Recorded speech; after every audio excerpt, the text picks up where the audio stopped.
Hey everyone, Mundo here. If you would like to support the show, please head to patreon.com/crimeandcourtusa.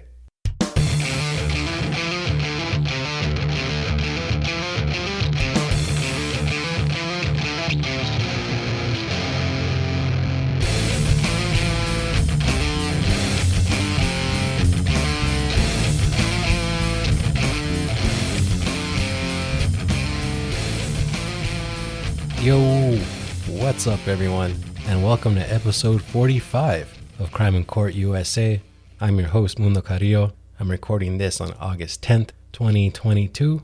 I hope you guys are doing well. So today, I want to talk to you guys about some scary killings of Muslim men in Albuquerque. So, the Albuquerque Police Department has detained a man who it believes may be behind the killings of 4 Muslim men in the city over the last year, including 3 who were killed in just the last few weeks. The killings put a lot of fear in the city, particularly in the Muslim community, many of which said they were even scared to just go outside. But on Tuesday, 51-year-old Muhammad Syed was taken into custody near Santa Rosa, New Mexico.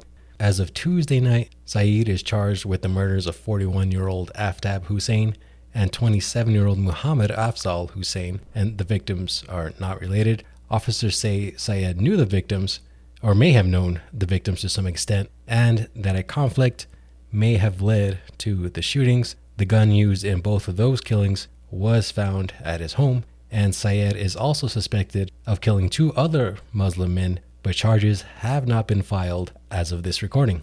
So, most of the following information I got from my former colleagues at the Albuquerque Journal, who have done a great job covering the case, as they do a great job covering most cases. So let's just get right into this. So on November 6th, 62-year-old Muhammad Ahmadi was killed outside a halal market that he owned with his brother. I kind of had to look into halal. It's like what is permissible to eat under Muslim law. So basically they had a market where, they sold food that was permissible to eat under Muslim law. I think it's probably similar to Jews and kosher or something. I don't know. I was raised Catholic.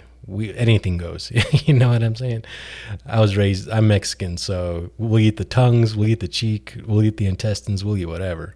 But anyways, Ahmadi's brother told police that Ahmadi may have briefly gone outside to smoke a cigarette while he was closing the shop, and that's when he got ambushed and shot. Now, fast forward to July 26th, when Aftab Hussein was shot outside his home, and a criminal complaint says that the shooter waited in the bushes outside the house and shot him through a bush. A few days later, on August 1st, 27-year-old Muhammad Afzal Hussein was shot about a block away from his home near the University of New Mexico. Hussein came from Pakistan and got a graduate degree from the University of New Mexico. He was currently the planning and land use director for the city of Espanola, which is a small town in northern New Mexico. And I think he was just about a few days away from moving there. It's about a little over an hour's drive. So he was commuting and he was just about to move over there. And I believe he was also involved with Congresswoman Melanie Stansbury's campaign or something to do. She's the current she's one of the current congresswomen from New Mexico. And he was involved with her campaign. I think he got a graduate degree in like civil planning, public planning, something like that. So by all accounts, a rising star in government and politics, and only 27 years old. Now, it was after this shooting that police said the victims may be targeted for their race and religion. And the Albuquerque Police Department then increased its presence at mosques and other places where people in the Muslim community like to gather around Albuquerque. Even President Joe Biden took to Twitter and said that hate has no place in America and condemned the killings. The New York Times had a great story where they spoke to Muslims in the city, and some of them said they were scared to go outside, Others said they left town to stay with family. I mean, just complete fear. No one knew what was going on. Then, August 5th, just a few days after Hussein was killed from Espanola, 25-year-old Naeem Hussein, again, no relation, was shot while sitting in his car outside of an organization that offers resources for refugees and asylum seekers, and sadly, he was killed just hours after attending memorial services for the 2 previous victims.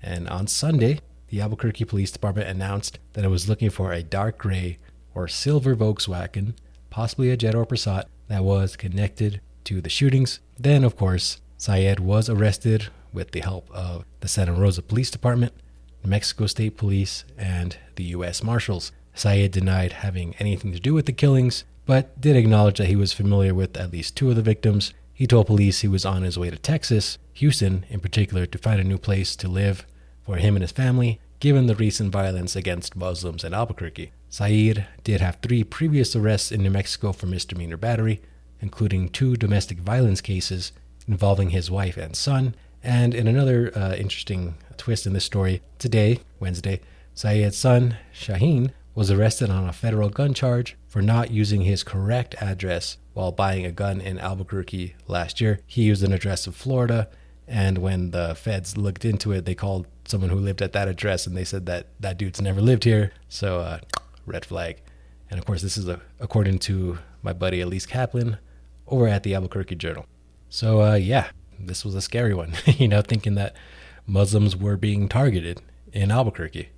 I can't even imagine being scared to just go outside to the car real quick or something. That has to be terrifying. I mean, leaving town, it just had to have been so terrifying. And as a New Mexican myself, me and many others, we condemned that kind of act when we thought that it was maybe some kind of hate crime. But then the New York Times reported that all the victims attended the same mosque. So that kind of made me start thinking that maybe the suspect knew the victims and that maybe it was more personal than everyone thought it was. Maybe it wasn't as random, because it was super scary. I mean, these guys were ambushed outside their home. So it was like, is this a serial killer or whatever? Is he just stalking these people, like finding out where they live, following them, and just waiting for them until they go outside? Like, is that what's happening here? So really, really scary stuff. And we'll have to wait and see what the real motivation is. Yeah, we'll see what comes of this one. But it does seem like the alleged killer is behind bars. They're going to still investigate and see if he's connected to the other 2 killings. They did find the bullet casings that were used in 2 of the killings. So that's strong evidence that he's the alleged killer there. So they're going to look for other evidence to tie him to the other 2 killings as well. So we'll see if those charges drop anytime soon. You guys know I will update you on that. But for now, hopefully, the Muslim community can rest easy in Albuquerque. All right, guys, that is it for today.